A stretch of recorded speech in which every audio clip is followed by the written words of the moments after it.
Parfois, il faut faire Ah! Habituellement, j'ai pas trop de talent dans les choses techniques, mais là, bon, à preuve que j'ai pas de talent dans les choses techniques, là. Voilà. Alors, bonjour à chacun. Mon épouse et moi, on est très heureux d'être de retour à Mégantic. On est déjà venu à Mégantic à de nombreuses reprises par le passé. J'ai dit Mégantic 3 fois, hein? Bon, ben, je prêche souvent à Lac-Mégantic. Je vais là plusieurs fois par année, à Lac-Mégantic. Et donc, à Montmagny, vous me reprendrez, hein, j'ai dit Mégantic trop souvent, là. À Montmagny, mon épouse et moi, on est souvent venus ici. En fait, la toute première fois qu'on est venu ici dans les années 1900 quelque chose, eh bien, on était venu en vacances, figurez-vous, au camping qui est là. Et on était au camping, puis le dimanche, c'était une journée de semaine, c'était pas le dimanche, mais une journée de semaine, on a décidé d'aller au restaurant. Quand on est en camping, parfois, là, c'est le fun d'aller au restaurant, d'accord? Et donc, on est allé au restaurant juste en face, puis on était en train de manger, tout ça, on avait commandé, puis tout à coup, je dis à mon époux, « Hey, regarde, il y a une église juste là! » Fait qu'on était venu frapper à la porte du bureau du pasteur, mais le pasteur François était absent à ce moment-là, donc on le connaissait pas du tout. Et on s'est rencontrés, François et moi, en 2002 peut-être, là, à un événement qui s'appelle le Sommet de prière. Aujourd'hui, ça s'appelle Rencontre au sommet, mais en tout cas, on était toujours une cinquantaine de serviteurs de Dieu. On mettait tout sur pause pendant 48 heures pour prier ensemble. Et c'est là qu'on est rentré en contact, l'amitié s'est développée, et à partir de là, plusieurs fois, on avait notre chambre chez eux, donc à leur maison, puis à toutes les vacances, on venait par ici, puis à d'autres reprises, il m'a demandé de venir prêcher. Donc, c'est un retour pour nous. Je suis très content, mon épouse est très contente d'être ici pour ce dimanche et les 2 prochains dimanches qui viennent.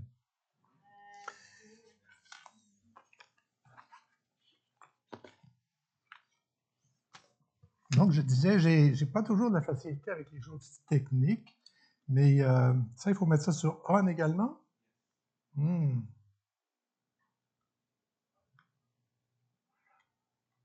Ça va?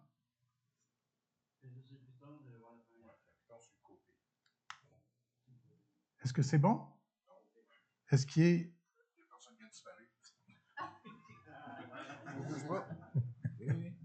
On, OK. C'est ici, là. C'est le même ou c'est un autre? Oui, c'est le même. Ici. Posé de... Excuse. Oui, c'est correct. Ah oui. Hop. Okay. Ça va être bon, Daniel. Merci. Non.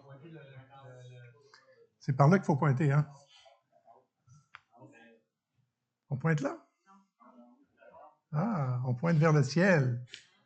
Vous allez voir, on va bientôt commencer. J'avais demandé à Daniel de ne pas faire des chants trop longs. C'est pour ça qu'il a fait une petite mention tout à l'heure. Vous n'avez peut-être pas vu, mais lui et moi, on l'a vu. Pour ne pas chanter trop longtemps, parce que j'ai une longue prédication ce matin. Et puis là, ben, on est en train de passer le temps.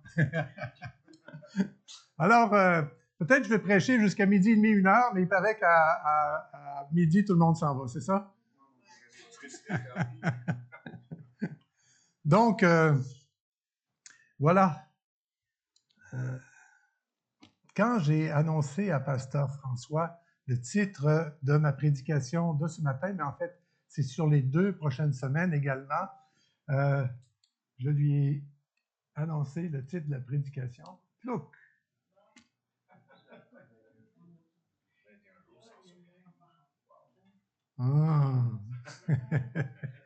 Ça, c'est bien, hein? Je suis ici 3 semaines, et puis donc, ça fait 3 fois 7, ça fait 21 jours. Donc, c'est mon premier jour. Puis quand, après moi, c'est peut-être dans 4 semaines, le pasteur François qui va prêcher, je ne sais pas l'horaire, mais en tout cas, vos 21 jours seront terminés. 21 jours sans se plaindre. Quand je parle de, ou que les gens voient ce titre-là, ou quand je parle de ça, on dit, vraiment, 0 plainte.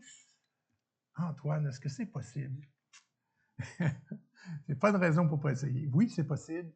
En fait, il y a des millions de personnes qui ont réussi à remporter le défi, si on se donne ça comme défi personnel. Dans mes lectures, j'ai lu que concrètement, il y a eu 10 millions de personnes qui ont tenté, réellement tenté. Ça ne veut pas dire que tout le monde a réussi, mais c'est possible de réussir parce qu'il y a des millions de personnes qui ont réussi. Vous serez capable. On va voir un peu le tenant et l'aboutissant de toutes ces choses-là. Savez-vous combien est-ce qu'il y a de pensées qui traversent notre esprit à tous les jours? Comme une journée de 24 heures, à tous les jours, combien de pensées? Certains ont plus de pensées que d'autres. Il y en a qui sont très rapides dans leur cerveau, d'autres moins. Mais en moyenne, pour les humains, sur une journée qu'on est éveillé, mettons 18 heures éveillé, 8 heures dormir, un peu moins que 100 000. J'ai lu ça, mais je mets en doute parce que ça fait 3 pensées à la seconde. Quand j'ai sorti ma calculatrice, j'ai dit non. J'ai vu une étude scientifique dans Science et Avenir. La revue Science et Avenir, c'est très orthodoxe dans le sens que c'est très fiable. Ils parlent, eux, d'environ 6 à 7 000 pensées à tous les jours. Mais parfois, une pensée, c'est juste une petite affaire. On passe à l'autre. Sans s'en apercevoir. Je ne dis pas qu'on est conscient de ces pensées-là. Sans s'en apercevoir, les pensées nous traversent l'esprit. Il semble qu'il y ait 95%, donc la majorité des pensées que l'on a, que vous avez aujourd'hui, tout en m'écoutant. Est-ce qu'il y a des gens qui sont dans la lune et qui ne m'écoutent pas? Peut-être moi, je vais lever la main. Et 95% des pensées que vous aurez aujourd'hui, vous les avez eues hier. Et donc, il y a 95% des pensées qu'on a eues la veille ou le mois précédent qui revient, puis ça revient de ça. C'est un peu normal aussi. On n'invente pas tout le temps des nouvelles affaires. Et donc, ça veut dire qu'il y a au moins 5% de choses qui sont nouvelles. Et sur ces 6000 pensées-là, j'allais dire, est-ce que tout le monde est assis? 80%, c'est prouvé là, 80% des pensées sont négatives. C'est quelque chose. 80% de nos pensées sont négatives. On peut le comprendre parce que, à quelque part, c'est peut-être, ça c'est pas ce que j'ai lu dans la science, mais juste votre réflexion et la mienne, c'est peut-être un moyen de défense. C'est-à-dire que quelqu'un qui est tout le temps sur un nuage, puis qui flotte, puis tout ça, il arrive un danger, il y a une voiture qui s'en vient, c'est pas grave. Il faut qu'on soit vigilant et donc un peu à l'affût. Vous savez que les médias, aujourd'hui les médias sociaux, et encore aujourd'hui, les journaux existent encore, les journaux et puis les revues, puis la radio, puis les nouvelles à la télé, puis tout le système de nouvelles sont basés sur les mauvaises nouvelles, c'est vrai? Ça peut arriver qu'il y ait des bonnes nouvelles, et c'est les mauvaises nouvelles parce que ça attire notre attention. Si le lecteur de nouvelles, à tous les soirs, pendant une demi-heure, il dit que des bonnes nouvelles, ben tout le monde va aller manger du popcorn ailleurs. C'est vrai? Et donc, c'est les mauvaises nouvelles qui nous captent. Même les histoires pour enfants. Nous, on a 2 petits-enfants. On a un fils, un garçon, puis qui a 2 enfants. Ils restent dans la même ville que nous, à Thetford Mines, et donc on les a à toutes les semaines. La petite 2 ans, tous les mercredis à chez nous. Puis on a des piles de livres. Puis dans les livres de contes pour enfants, souvent, c'est quelque chose de tragique qui se passe. L'ours s'en vient, puis bon, c'est vrai qu'il y a des calinours dans toutes ces choses-là, mais assez souvent, ce qui capte notre attention, c'est un danger et comment je réussis à me sortir du danger. C'est ça qui se passe. Et puis, ce que je veux dire par là, tous ces exemples-là, c'est de dire qu'on est simplement fait comme ça. C'est notre nature. Puis, tout ce qu'il y a autour de nous dans la nature, c'est comme ça aussi. Vous voyez un petit écureuil, on a un petit Suisse cet été à la maison. Et il y a 2-3 jours, j'étais là, j'étais en train de lire, et puis je l'ai vu. Il arrête, puis je voyais qu'il me regardait. Tu sais, les Suisses, là, c'est très vif, hein? Puis tout à coup, j'ai juste levé comme ça la jambe, il est parti. Il était à l'affût parce que sa survie en dépend.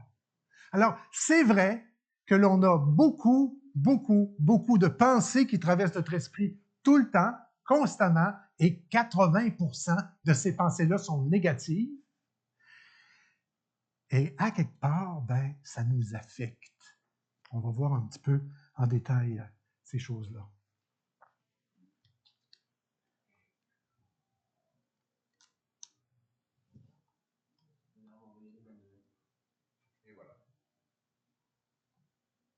C'est dans Philippiens, chapitre 2, verset 14. Faites tout sans vous plaindre. Je vais revenir sur ce verset-là vers la fin du message ce matin. Faites tout sans vous plaindre. Ce matin, on va parler de se plaindre ou ne pas se plaindre. Là est la question. Faites tout sans vous plaindre. Et quand je dis que ce matin, on va parler des plaintes, 21 jours sans se plaindre, il faut comprendre dans ça, là, un peu plus large que ça, les plaintes, les critiques.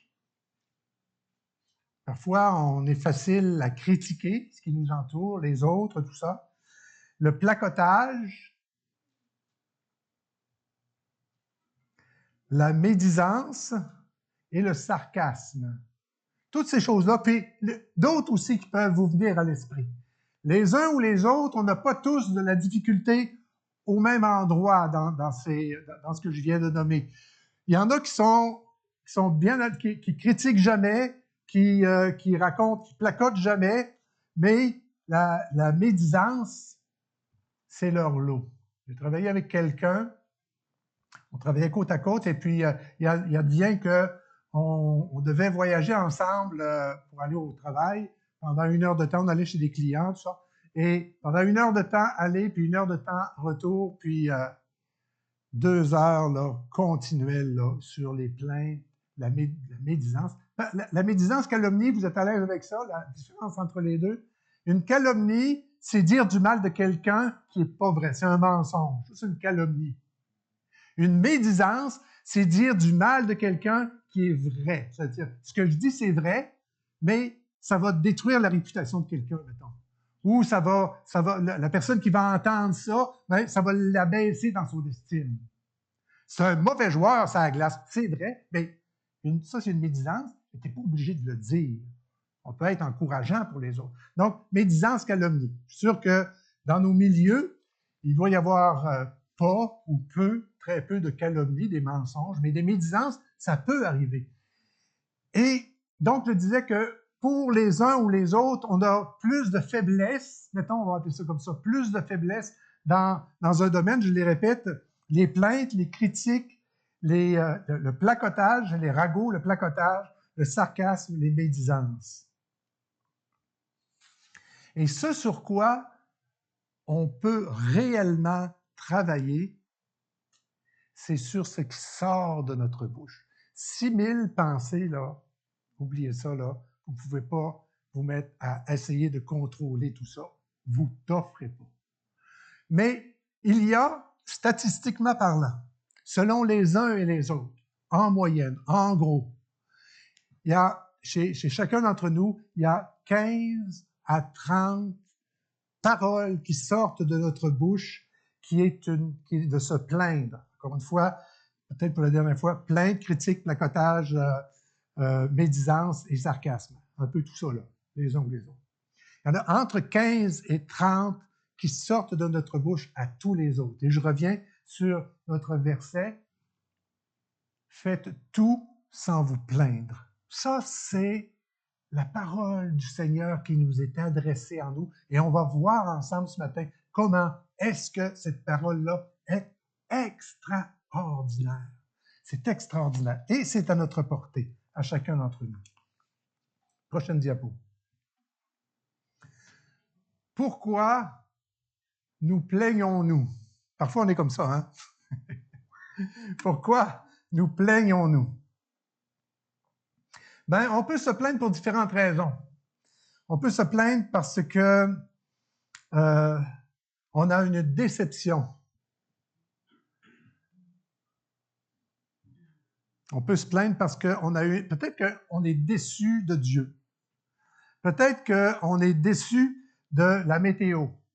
vous êtes en vacances, puis vous aviez prévu qu'il fasse beau, puis tout ça, puis vraiment, là, c'est un temps là, comme ça.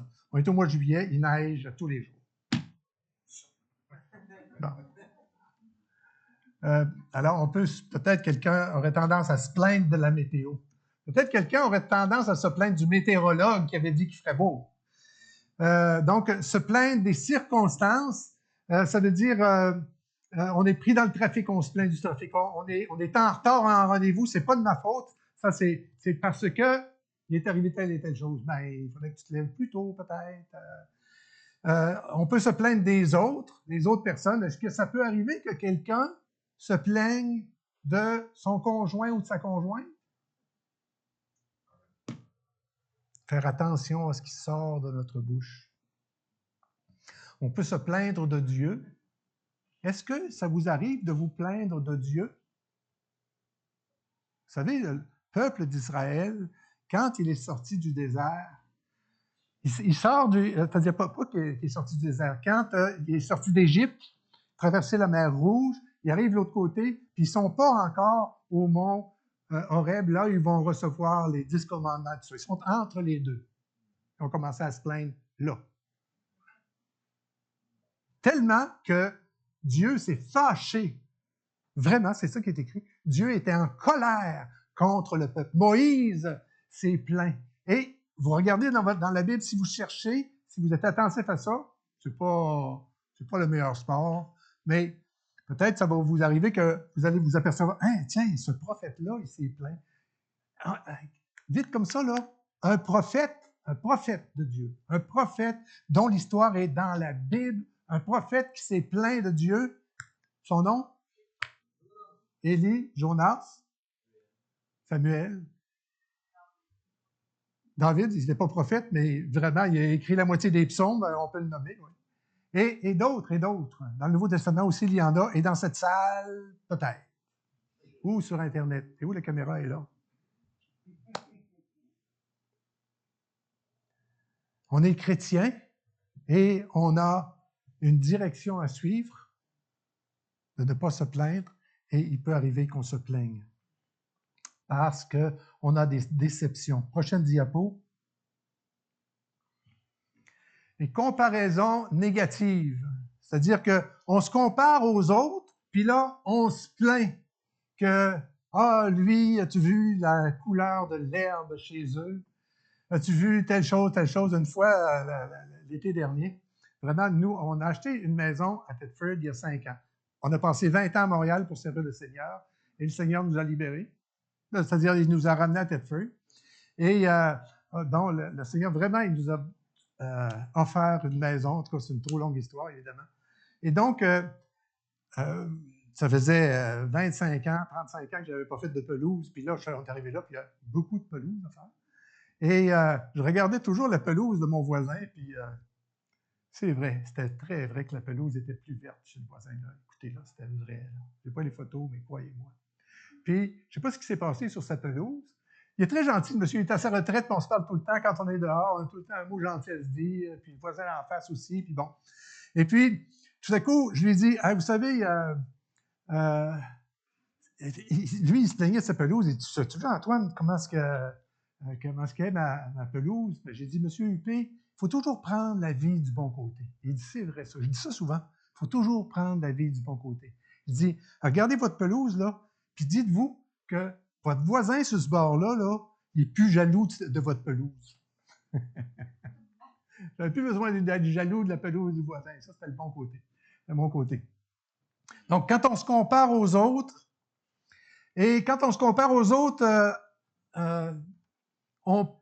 dans notre plainte, il peut arriver qu'on dénigre l'autre, on abaisse l'autre. L'autre, il est meilleur que vous, mais vous trouvez un sujet sur lequel, sa robe aujourd'hui, là, sa couleur, c'était telle qu'elle. Hein? Puis on abaisse l'autre quand on se compare à l'autre. Puis ça, c'est pour abaisser l'autre puis se remonter. Ça, j'en parlerai pas ce matin, c'est pas prévu comme ça en tout cas. Ça, c'est la question de l'orgueil en nous. Ça, c'est un sujet qui est tellement extraordinaire pour nous, les chrétiens, le sujet de l'orgueil. Rencontrer ça, étudier ça, voir qu'est-ce que c'est, parce que c'est vraiment une source incroyable. Quand on est libéré de l'orgueil, quand l'orgueil est plus dans notre vie, c'est une source extraordinaire de croissance spirituelle. Qu'est-ce qui s'est passé dans le Jardin d'Éden? Ève et Adam, ils ont fait un péché d'orgueil. C'est ça qui s'est passé. Dieu, il dit telle chose, ben non, garde, c'est pas grave, là, tu peux le faire, t'es bien, mais t'es pas obligé d'obéir à Dieu, tu peux faire tes lois toi-même, là. Vas-y, mange, c'est bon, goûte-y, ça va être correct, là. Le péché d'orgueil, ça vient vraiment de l'ennemi. Puis le péché de l'orgueil, c'est de vouloir s'élever. Pour s'élever, parfois, notre seul moyen, c'est d'abaisser les autres. Puis ça, il ne faut pas faire ça. Nous ne faisons pas ça. Une troisième, s'il vous plaît, diapo.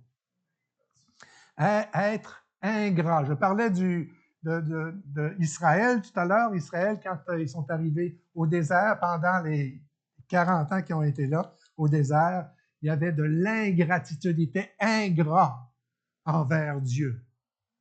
Et pour s'opposer à ça, je vais en parler tout à l'heure, mais juste, c'est sûr que d'être reconnaissant, comme on a chanté tout à l'heure, d'être reconnaissant à Dieu, ça c'est un bon moyen pour contrer l'ingratitude qui peut nous saisir et puis nous accabler. Il y a les plaintes qui sortent de notre bouche avec des mots, mais quand j'étais enfant à la maison, j'avais une technique. Hein? On développe des techniques, les enfants. Et puis moi, c'était ça ma technique. Pas grand-chose, hein? Quand je voulais plus insister, là, comme ça, un soupir, mais tu sais, genre, à tel point, ça irritait mon père, il disait « soupire pas! » Parce que juste le soupir, il n'y avait pas de mots dans ça. Juste le soupir, c'était se plaindre. Il y a toutes sortes de manières dans notre attitude où on peut se plaindre. Je disais tout à l'heure que il y a un autre élément de plainte qu'on peut faire. C'est pas vraiment une plainte, mais c'est quelque chose de mauvais qui sort de notre bouche. Le sarcasme, être sarcastique. Et puis, ça, j'ai dit ça tout à l'heure. Et ce que j'ai dit également, c'est que vous et moi, on a des faiblesses plus que d'autres dans la petite liste que j'ai donnée. Et puis moi, ma faiblesse, c'est le sarcasme. Vous savez que le meilleur moyen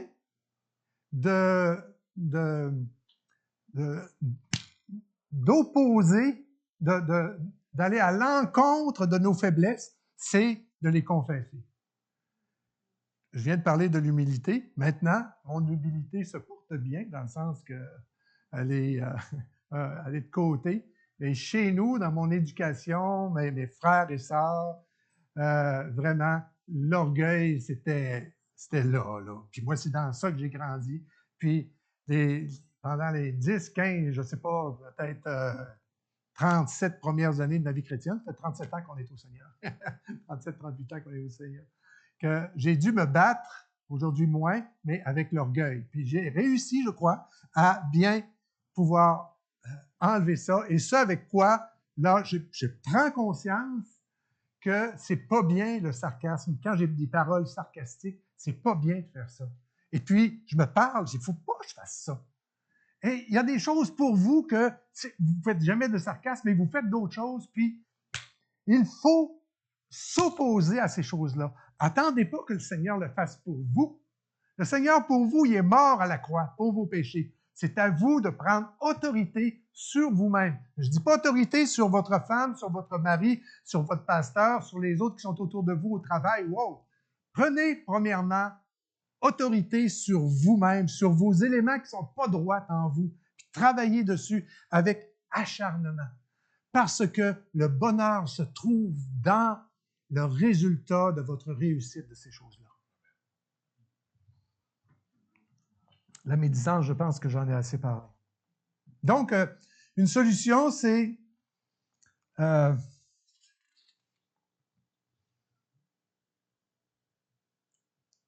C'est ça qui est écrit, mais j'avais écrit aussi en parler plus loin. Il y a un endroit où ça va parler des solutions, mais juste vite comme ça, rapidement comme ça, avoir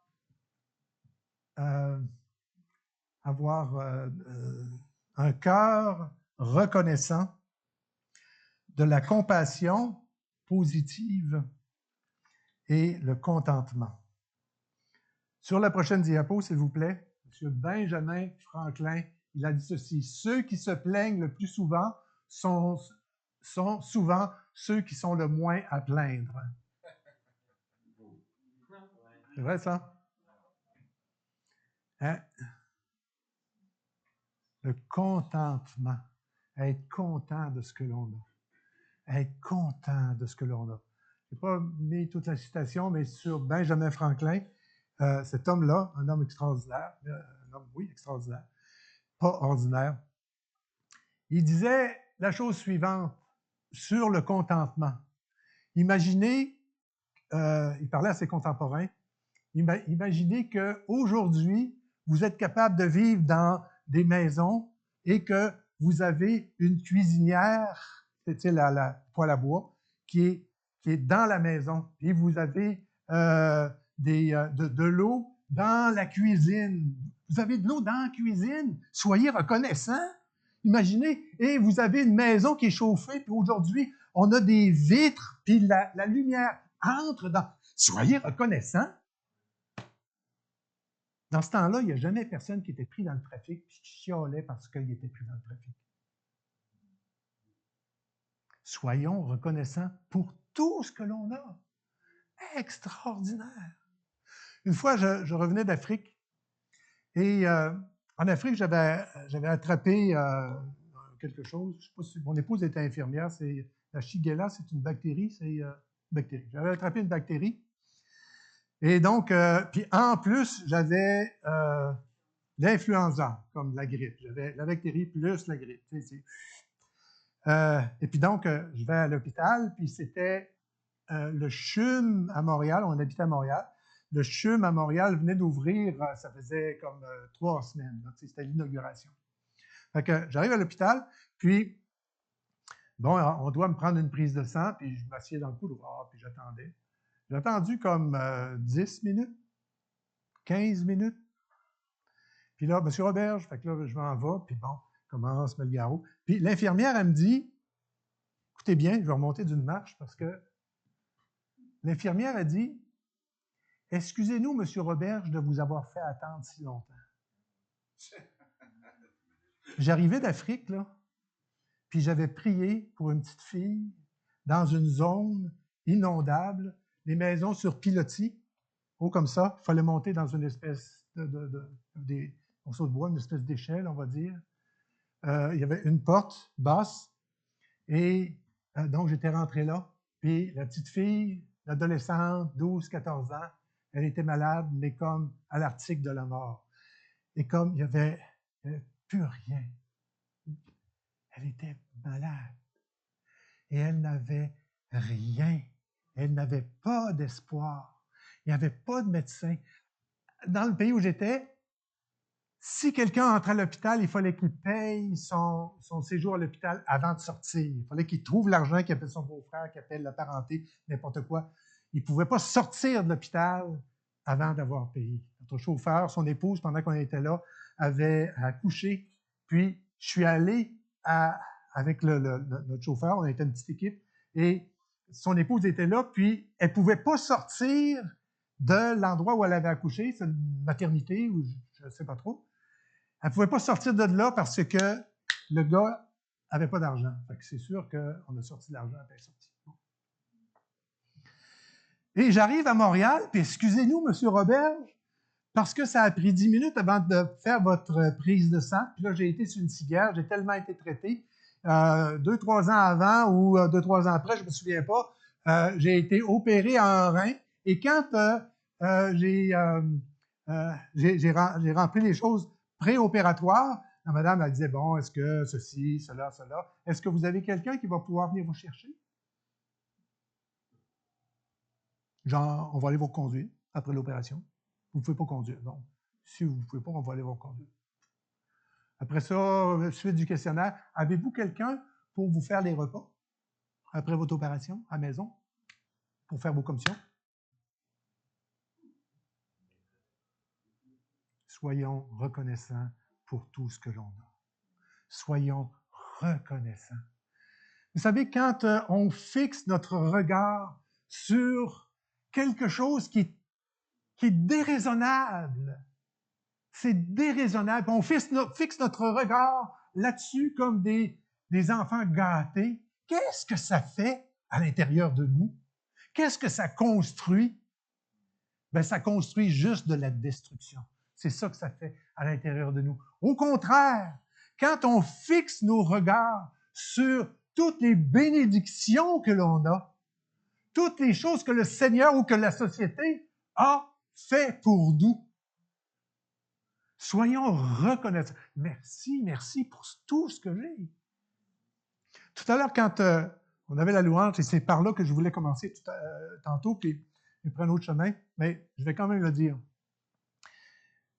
Il y a peut-être parmi nous une personne, ou plus qu'une personne, qui se dit, ouais, nous autres, ou peut-être à la maison aussi, qui se dit, ouais, ben, tu sais, on est juste une petite gang, puis qui on est, je dirais pas à Mégantic, mais à Montmagny, qui on est à Montmagny, tu sais, on est juste, c'est pas une centaine de chrétiens à Montmagny sur toute la population-là. On est tellement peu, ça a-tu du bon sens, cette affaire-là, tu sais? Ce matin, notre petit groupe qu'on était ici, j'ai tellement apprécié les chants parce que c'était des chants de reconnaissance à Jésus. Et savez-vous quoi? Il y a des chrétiens, comme vous et moi, partout dans le monde. Il y a des centaines de milliers, il y a des millions de chrétiens et des disciples de Jésus. Là, quand je dis disciples de Jésus, je veux rentrer dans ça. Nos amis catholiques, puis nous on est évangéliques, ben, toute la grande famille protestante, les catholiques, les orthodoxes, les coptes dans le nord de l'Afrique, et les autres, et les autres, et les autres. On est ensemble 2 milliards de personnes, 2 milliards de personnes qui avons dit tout notre amour à Jésus dans ce 24 heures du dimanche aujourd'hui. On n'est pas tout seul. Vous pensez, peut-être on pense qu'on est tout seul, peut-être il y a une personne ici ou à la maison qui se dit « Ouais, ici, on est qui, nous autres? On est 2 milliards! » Soyons reconnaissants pour toute cette louange à laquelle on a participé. On est ensemble pour participer à ça. C'est extraordinaire. C'est vrai? C'est extraordinaire.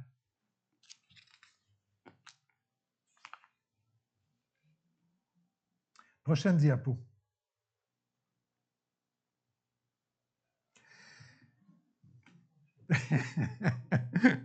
Drôle, hein? Il est quand même cute, le petit garçon. Ça n'a pas duré longtemps, je suis sûr, OK? Il doit avoir un certain caractère. Ce qui nous pousse à nous plaindre. Et juste avant de rentrer réellement dans ça, je voudrais mentionner le fait que c'est vrai. Il existe des motifs raisonnables, légitimes pour se plaindre. Un grand chagrin, un deuil, par exemple, la perte d'un être cher, une douleur profonde, émotionnelle, mais aussi physique. On peut se plaindre parce qu'on est échappé l'enclume sur notre pied quand même. On veut essayer de ne pas se plaindre, mais il existe des choses, des mécontentements, se plaindre qu'il y a de l'injustice flagrante dans notre voisinage. On peut se plaindre de ça. On a le droit de... Puis toutes ces choses-là, c'est légitime. Il ne s'agit pas de dire, je me mets un bandeau sur les yeux, puis je me bouche les oreilles, puis j'arrête de me plaindre sur tout ce que je peux entendre et voir. C'est pas ça l'idée. C'est d'être raisonnable dans ces choses-là. D'accord? Alors, c'est pas absence de plainte universelle, c'est sur ces choses-là.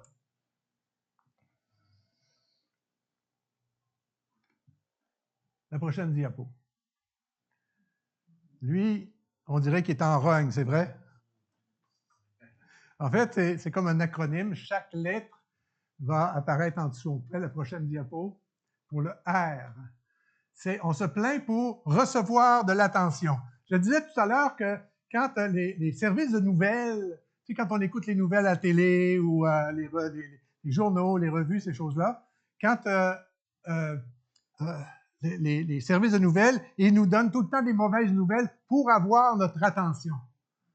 Les choses qui vont bien, on pense à d'autres choses. Puis, pour avoir de l'attention, on dit, vous allez remarquer la chose suivante à partir de maintenant. Vous êtes 2, 3, 4, 5 amis, des parents dans le temps des fêtes ou cet après-midi, vous êtes attablés à quelque part, vous passez du bon temps, vous dînez, c'est bon. Oui, c'est très bon ce qu'on mange ce midi, tout ça. Puis à un moment donné, il y a quelqu'un qui va se plaindre. Il y a quelqu'un qui va se plaindre. Puis la personne à côté va se plaindre un petit peu plus que l'autre. Puis la personne en face, elle va se plaindre un petit peu plus que les deux autres parce qu'elle va avoir l'attention sur elle. OK? Puis s'il y a quelqu'un, mettons, il y a 6 personnes, c'est quelqu'un qui dit « Ah, moi, j'ai passé tellement de belles semaines », il n'y a personne qui va entendre ça. Tout le monde va l'entendre, il n'y a personne qui « Quoi, de belles semaines, c'est quoi tu parles? » Non, hey, non, j'ai passé une semaine épouvantable. Ah, ben oui, qu'est-ce qui s'est passé? Puis là, ben, l'attention est sur moi. C'est comme ça. On est fait comme ça. Cette chose-là, j'ai remarqué ça, qu'il y a de l'escalade dans la plainte, puis qu'on passe du bon sens, puis tout à coup, ça commence à dégrader. Puis même en tant que chrétien, là. J'ai vu ça avec des gens de toutes les conditions partout. Et ce que j'ai commencé à faire il y a de nombreuses années, je fais 20 ans que je fais ça ou autre, à un moment donné, moi, je change le sujet de conversation. Un de mes pivots préférés, c'est de dire « Hey, croyez-vous au retour des Nordiques? » Ben oui, c'est ça que ça fait. C'est ça que ça fait. Quand j'étais à Montréal, croyez-vous au retour des expos? C'est bon. OK, on choisit nos clubs, hein? Bon. Changer de sujet de conversation. Ça m'est arrivé, les gens, ils disent d'où ça sort tout à coup? Puis là, j'explique aux gens qui sont avec moi, savez-vous, là, regardez-nous, comment on est là, on est juste en train de se plaindre de toutes sortes d'affaires tantôt. Mais soyons reconnaissants pour des choses. Vous allez pouvoir être capable de faire ça. Tout le monde est capable de faire ça. Changer les sujets de conversation, amener, faire prendre conscience. Vous avez un leadership, en tant que chrétien et chrétienne, vous avez un leadership à assumer dans ce sens-là. Et puis, vous pouvez, après avoir dit ça, et puis après avoir expliqué un peu votre affaire, et toi, raconte-moi qu'est-ce que tu préfères. Moi, avec les jeunes, là, les ados ou les enfants au primaire, là, une de mes questions favorites, là, c'est qu'est-ce que tu préfères à l'école? Savez-vous la réponse que j'ai le plus souvent? La récréation. Ah oui! Puis, j'ai entendu tellement souvent que je dis, ah oui, puis comment ça se passe à la récréation, OK? Puis là, il me parle de son affaire, on joue au soccer, on monte sur le gros banc de neige, et puis là, et après ça, c'est quoi la matière dans l'école? C'est les arts plastiques, la personne va dire, ou bien, moi, c'est le français, ou c'est les mathématiques, ou blablabla. Puis, s'intéresser à l'autre. S'intéresser à l'autre. Ça va à l'encontre, s'intéresser à l'autre, là, ça va à l'encontre du pourquoi est-ce que l'on se plaint? Attirer l'attention sur soi. Tu veux avoir l'attention? Je vais t'en donner de l'attention. Comment? J'ai été hospitalisé il y a 3 semaines de ça, à Lévis. Et j'ai eu 3 interventions cet été. La deuxième, c'était ici à Montmagny. Vous savez pourquoi? Parce qu'ils ont dit, M. Roberge, où est-ce que vous voulez avoir la deuxième intervention? Ben, j'ai dit, j'ai le choix. Ils ont dit, ben oui. Ils ont dit, j'ai dit, dans le meilleur hôpital de la province, Montmagny. Non, c'est pas vrai. On a le droit de s'amuser aussi, hein, c'est vrai? Oui. Donc, j'ai eu 3 interventions. Et la personne, c'était l'autre personne qui était qui avait besoin d'intervention aussi, qui était avec moi. On a passé comme 24 heures, tous les deux. On n'a pas dormi de la nuit parce que moi, ma pression, il la prenait au quart d'heure. Essayez de dormir avec une pression qui se fait prendre au quart d'heure. Puis la machine qui bloque tout le temps, là, ils ont fini par faire d'autres choses. Puis bon. On n'a presque pas dormi. À partir de 4 heures du matin jusqu'à 6 heures, elle et moi, on a dormi.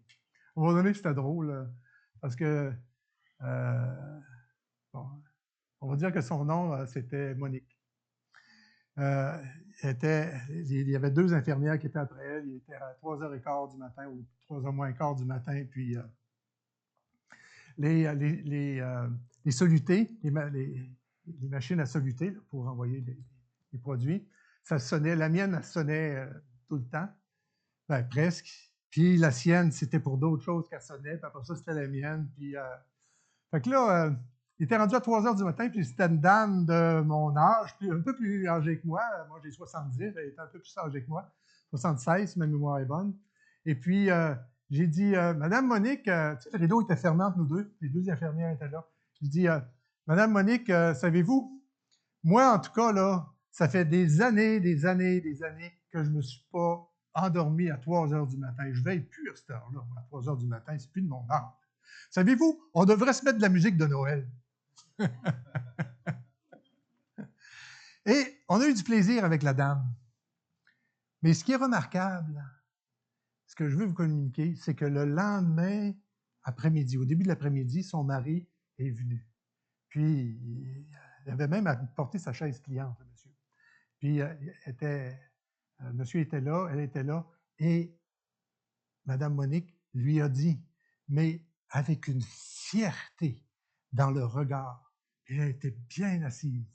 Elle a dit avec une fierté dans les yeux de son mari, elle lui a dit, sais-tu, je ne me suis pas plaint une seule fois. Elle a dit une petite fois, c'était vrai. Une petite fois, elle s'était plainte un petit peu. Puis, elle s'était tout de suite reprise. Savez-vous pourquoi? Elle a dit ça avec fierté. J'ai pu, en 24 heures, voir le pouls un peu de cette dame-là. C'est qu'elle avait la propension, vraiment, de se plaindre tout le temps de tout. C'est un jugement que je porte, mais je ne pense pas. Je crois que c'était une personne comme ça. Et à ce moment-là, au bout de 24 heures, elle s'était plainte 0 fois du personnel. Il y avait eu des occasions, mais parce qu'il y avait un monsieur, un chrétien, qui est la lumière du monde, à côté d'elle, puis qui, quand il y a une infirmière qui arrivait, la première chose, je lui demandais « Quel est votre nom? » Puis j'essayais de m'en souvenir de son nom. À un moment donné, pendant la nuit, à 3 heures, quand il essayait de mettre une soluté ailleurs, il m'avait piqué sur un bord, piqué sur l'autre, puis il y avait des difficultés. Puis je voyais tellement ces 2 infirmières-là, de jeunes infirmières, qui faisaient tout ce qu'ils faisaient. Ça me faisait mal, là. Hein? Ils faisaient tout leur possible pour essayer de régler cette affaire de soluté-là pour qu'enfin je puisse m'endormir. Ils faisaient tout leur possible. Ça me faisait mal, mais c'est toujours bien pas de leur faute. Et je leur ai dit, la madame m'entendait à côté, je leur ai dit, hey, c'est beau de voir travailler les deux. Hein? On est la lumière du monde.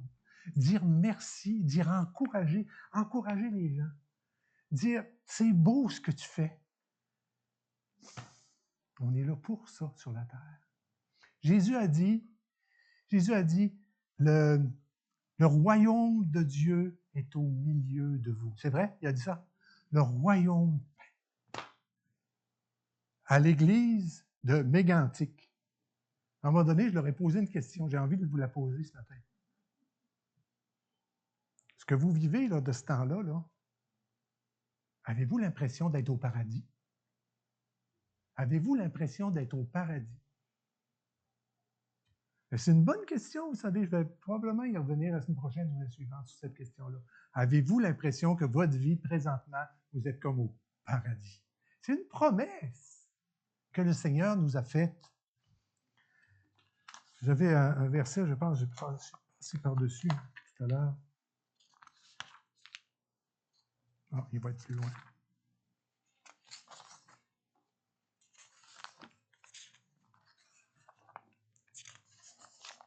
Ah, il y a donc des feuilles. Ah, j'ai dû l'enlever. Je pense que je vais l'enlever. Ouais. Je vais vous en parler une prochaine fois. Une autre.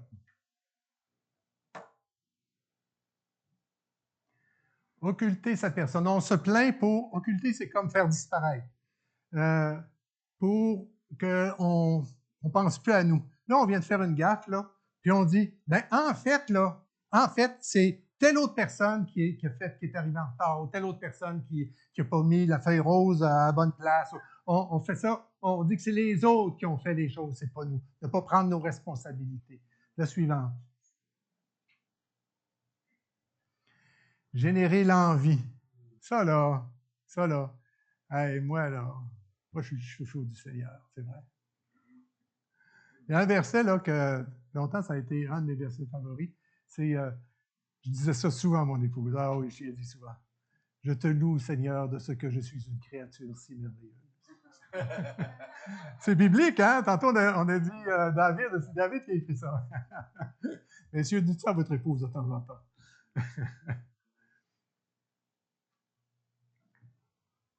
Pour que l'attention vienne sur nous.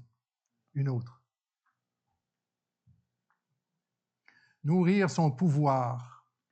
Quand on se plaint des choses, tu dis, moi j'ai l'autorité, je vais dire ça marche pas, ça marche pas, telle affaire.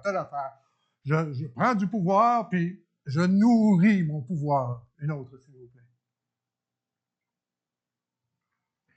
Et le contraire, excuser sa piètre performance. J'ai touché à ça un petit peu tout à l'heure. C'est des choses qui sont faciles à envisager, à comprendre.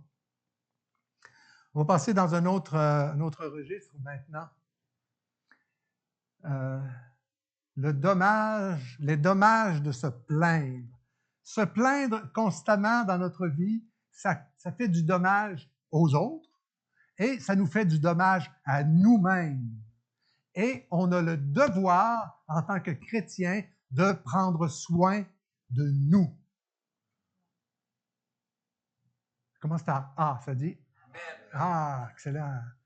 On a le devoir de prendre soin de nous. On est des enfants de Dieu et nous avons le devoir. La première personne envers laquelle on a à prendre soin, c'est bien nous-mêmes.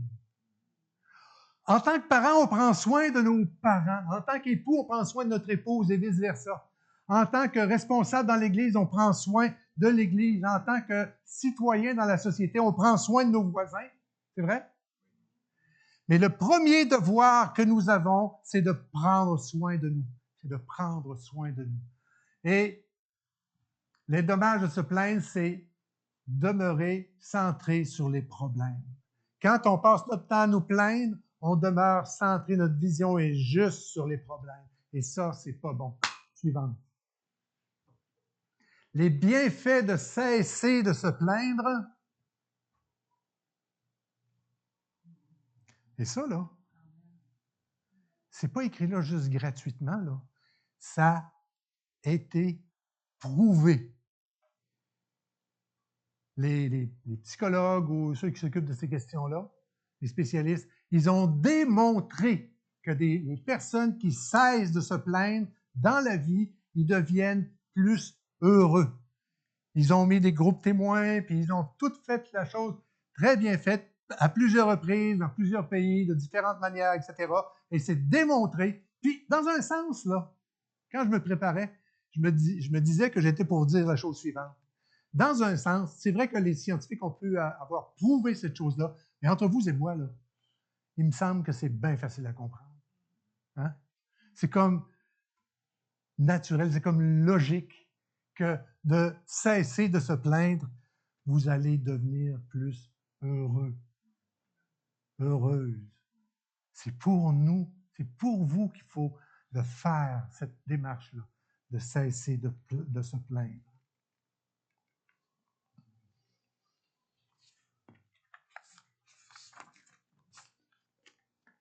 La suivante, s'il vous plaît. Bon, c'est sa petite sœur.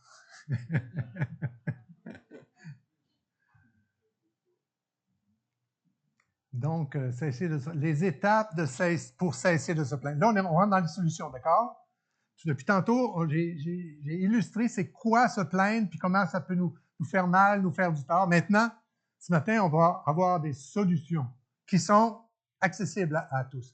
La première chose qu'il faut comprendre, c'est que jusqu'à présent, nous avons une incompétence inconsciente. On se plaint tout le temps sans s'en apercevoir. On est incompétent, mais inconscient. On marche de même depuis 20, 30, 110 ans. Deuxième étape, Une incompétence consciente. Qu'est-ce que ça veut dire, ça? Ça veut dire, je vais vous donner un moyen tantôt, OK? Moyen concret pour vous aider à vous sortir de là. Et quand vous allez, s'il y en a parmi vous, parmi nous, qui décidons de prendre cette question en main puis de cesser de se plaindre, la première chose qu'il faut constater, c'est de prendre conscience des plaintes qui sortent de notre bouche. Je disais au tout début de la prédication, je le disais que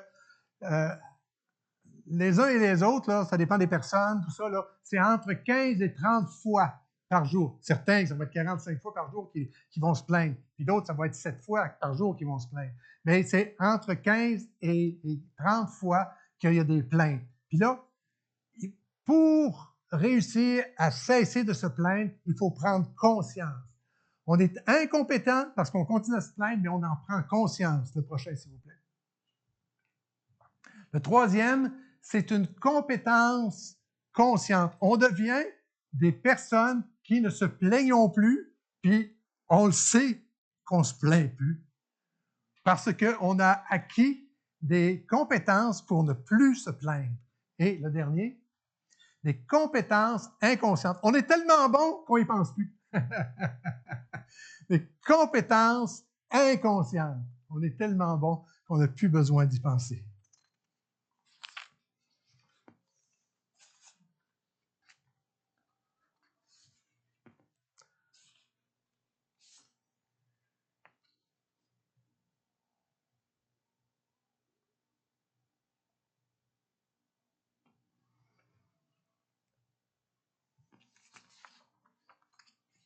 Je l'ai dit à mon épouse, j'ai trop de choses ce matin.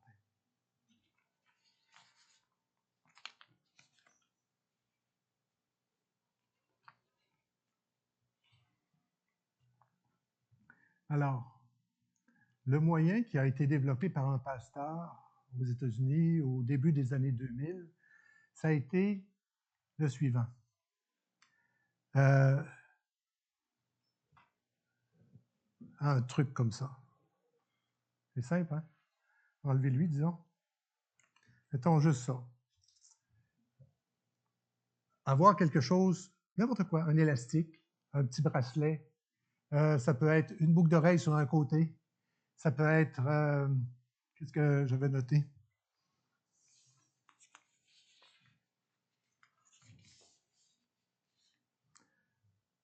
Peu importe.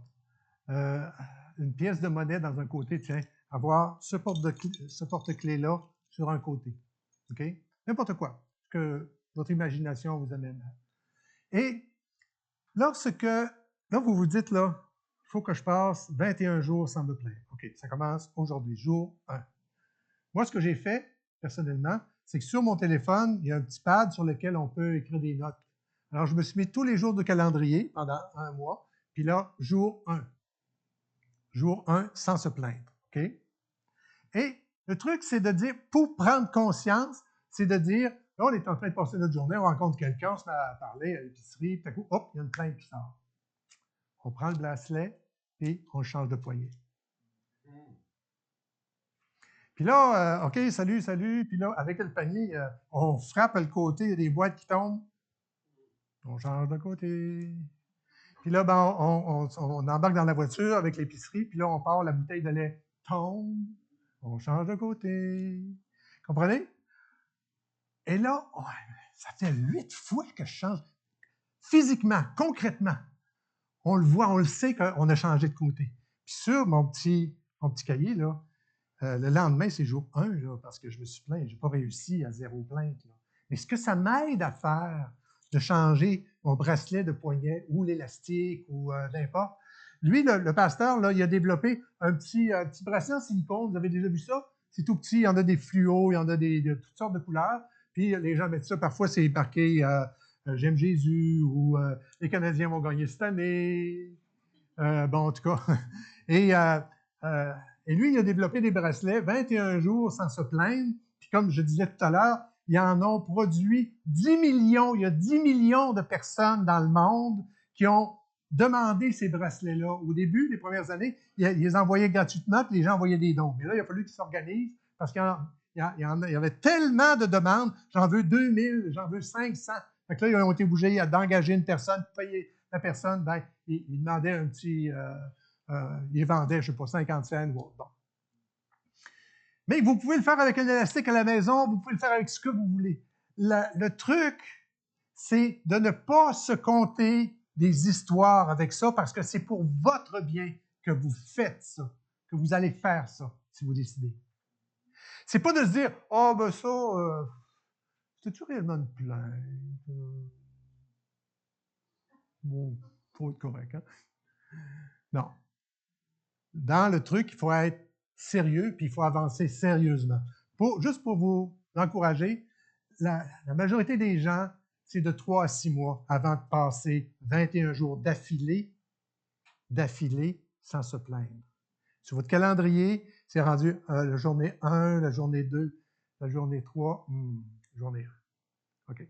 Journée 2, journée 1, journée 1.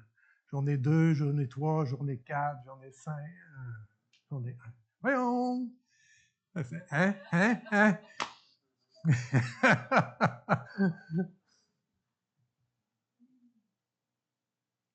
Aussi, une autre chose qu'il faut éviter de faire, c'est de dire, mettons, pas là, je ne le mettrai pas, je ne le jetterai pas, là, mais je l'échappe, puis là, ben, il y a une plainte qui sort de ma bouche.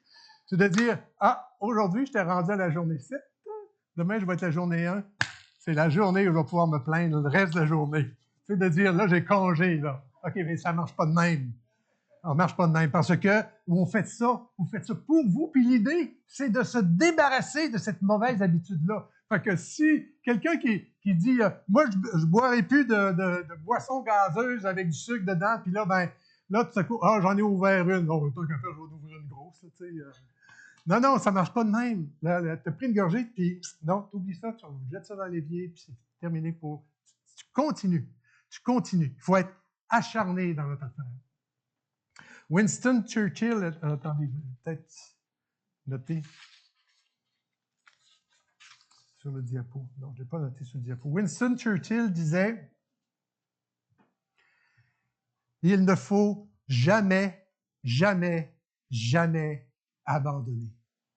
J'avais vu un film à un moment donné avec mon épouse, c'est un petit garçon, puis quelqu'un a déjà vu ce film-là, hein? Tellement tendre, tellement beau petit film. C'était un petit garçon, je pense qu'il était autiste ou, en tout cas, il y avait un problème psychologique et puis il avait réussi.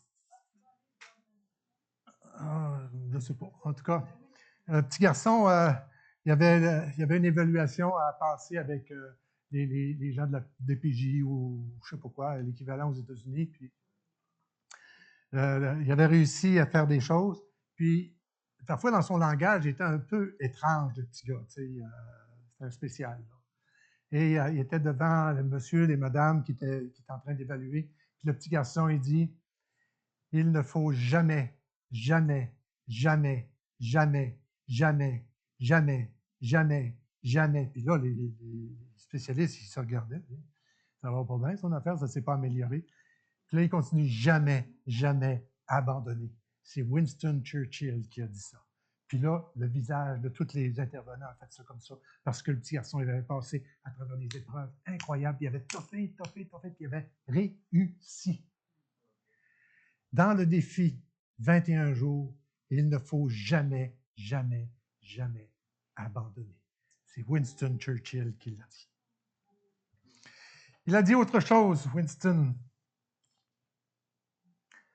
Le succès est la capacité d'aller d'échec en échec sans jamais perdre son enthousiasme. C'est beau, hein? Le succès, c'est d'aller d'échec en échec sans jamais perdre son enthousiasme. On peut réussir à être la gloire de Dieu sur terre. Vous pouvez réussir à être la gloire de Dieu sur terre. Il ne faut jamais abandonner cette chose-là de vue.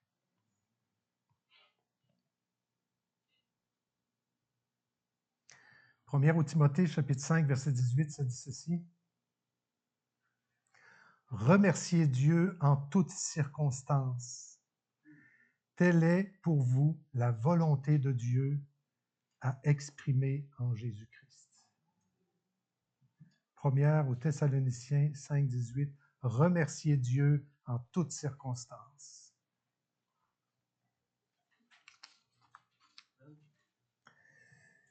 Et il me reste 2 diapos, la suivante. C'est le premier verset qu'on a vu au tout début de la prédication, c'était juste faites tout sans vous plaindre. J'avais arrêté là au début, j'avais dit que j'y reviendrai à la fin. On termine là maintenant. On va le lire ensemble. Hein? Je vais le lire pour vous. Faites tout sans vous plaindre et sans discuter pour être irréprochables et purs, les enfants de Dieu sans tache au sein d'une humanité corrompue et perverse. Dans cette humanité, vous brillez comme un flambeau dans le monde en portant la parole de vie. Vous portez, vous, moi, vous portez comme un flambeau la parole de vie. On porte ça. Vous voulez faire de l'évangélisation peut-être? Peut-être vous voulez amener des gens à Christ dans votre famille, dans votre entourage. Vous voulez amener des gens à Christ? Ça dit ceci. Pour briller comme un flambeau dans le monde en portant la parole de vie. Et comment ça commence pour être capable de faire ça? Ça commence en haut. Faites tout sans vous plaindre. Vous voulez amener des gens au Seigneur, puis...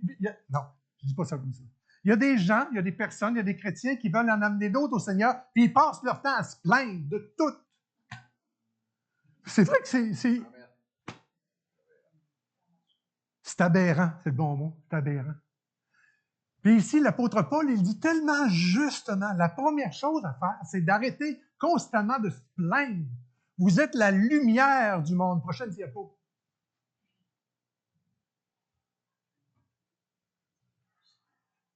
On peut briller dans les ténèbres. Tu peux venir au piano si tu veux. On peut briller dans les ténèbres. Ça commence par nous. Ça commence par nous. Qui nous sommes à l'intérieur de nous. Et puis, je vais vous dire une dernière chose.